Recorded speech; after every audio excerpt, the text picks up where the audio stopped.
See, a lot of folk won't let you forget what you used to do or what you have done, what mistakes you've made. All of us have made some mistakes in life.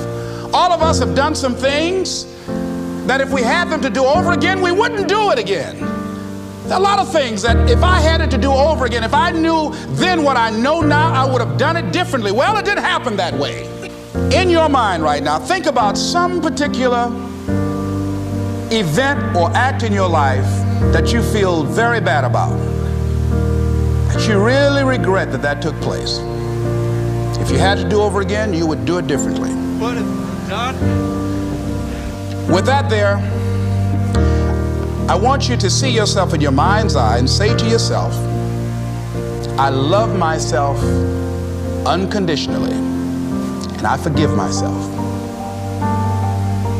If I knew better, I would have done better. Think about somebody that you've hurt, somebody that you've disappointed, either deliberately or inadvertently,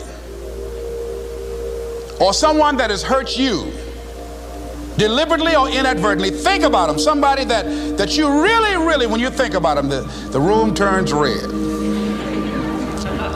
Look at them in your mind's eye and say, I forgive you. I forgive you unconditionally. Whew, boy, that's a heavy load to let off. When I thought about that guy, I said, wait a minute, I can't, no, you don't know what this guy did. You don't know what we went through. My student said, Les, forgive, let it go. If you want to be forgiven, you better forgive somebody. None of us are perfect. All of us have made some mistakes.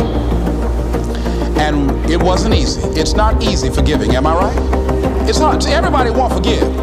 They say, I forgive, but I don't forget now.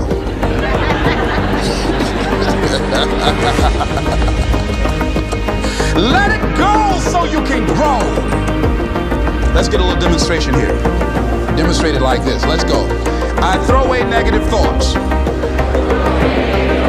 Revenge. Guilt. Anything that's been holding me back. Now with that right hand, let's bring something in. I bring in love, peace of mind, good relationships, whole lot of money.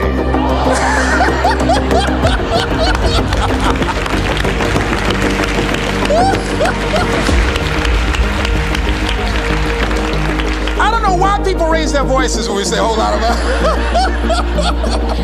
I mean, they get serious too, you know what I mean? And usually people don't use one hand, they use two hands. They try and borrow somebody else's hand, you know? Are you learning anything, or are you doing it over and over and over again? Somebody said that insanity is doing the same thing in the same way, expecting a different outcome. A friend of mine went through a divorce. My best friend. He was a very religious man, did not believe in divorce. He made a mistake, and he paid for his mistake with a lot of pain, a lot of tears. And there came to a point where he knew he should have gotten a divorce, but he was stuck. He was stuck in something called revenge. He said, she's made me so miserable, I'm going to pay her back. Was stuck, and he stayed in there longer than he should have because it began to attack him. It began to affect him psychologically. And as a result of that, when he eventually did get a divorce, he took that same attitude to other relationships, looking for something to go wrong. He was burned so badly, he did not want to risk pain again. He would always try and find something wrong with the person, because there are no perfect people, so if you look for it, you can find it. And he always ended with, it wasn't fair. Life isn't fair. Life just is. It's not fair that birds eat worms, and they do. So we can't even deal with what's fair. But he's stuck in the fact that it's not fair. I don't deserve that. George Bernard Shaw said there are two kinds of people in life. You know, he said, those that make things happen, those that watch things happen, and those that don't know what happened. And he said the people that get along in this life look around for the circumstances that they want, and if they can't find them, they make them. They create them. So part of beginning to get unstuck, you've got to decide that the behavior pattern that you have adopted doesn't work for you. You've got to change your strategies, and changing your strategy means reinventing your life. I love reading the book called As a Man Thinketh by James Allen. He uses the analogy of the mind being like a garden. You know, weeds don't have to have any encouragement to grow. You don't have to water them. They don't have to get sunshine. They don't have to have fertile ground. They will grow through the cracks of a sidewalk. Am I right? But if you want to grow orchids or roses or any kind of exotic flowers, there are special processes and procedures you must go through. Well, by the same token, you don't have to force yourself or motivate yourself to think negatively, to be depressed, to hate somebody, to want revenge, to want to get back at somebody, to beat yourself up over the head, to feel loaded with guilt. You don't have to make any effort to do that. Your mind is on automatic. It will do that by itself. She said, Les, until you handle it with grace, it will stay in your face. And it stayed there a long time.